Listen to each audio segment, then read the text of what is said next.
Salakyan nga manugtabok sa Taytay sa Hinubaan Negros Occidental ginanod sang tubig.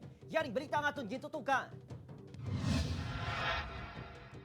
Nagbuligay ang mga residente sang barangay Bulwangan, Hinubaan, agod ma-rescue ang sakay sang ini nga pick-up nga ginanod sang baha kagabi. Ginapatihan nga manugtabok sa Taytay ang pick-up sang hinaling nga nagragasang tubig. Sakay sa salakyan ang mag-asawa nga Daki kag Jezebel Dakuscos. Ang lalaki nakilala niya isa ka retired uniformed personnel. Nakita ng salakyan sa mag-asawa sa baybayon. May mga gupi ini bangod sa tuman kakusog sang tubig. Kay nasang aga sa nakita ng babaye. Ang lalaki naman ang padayon pa ang ginapangita. Pagklaro sang Hinubaan MDRRMO, may na-rescue sila nga laing nga lalaki nga missing man apang hindi ini si Dakuscos.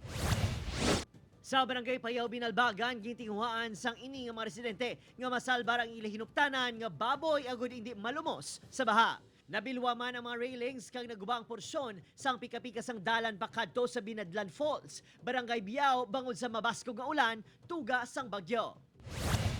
Ginbaha man ang pila ka mga lugar sa Himamaylan City. Apang sa baylo nga magpasingit, nakuha pa nga maghatag sang good vibes sang ini mga residente sang barangay 3.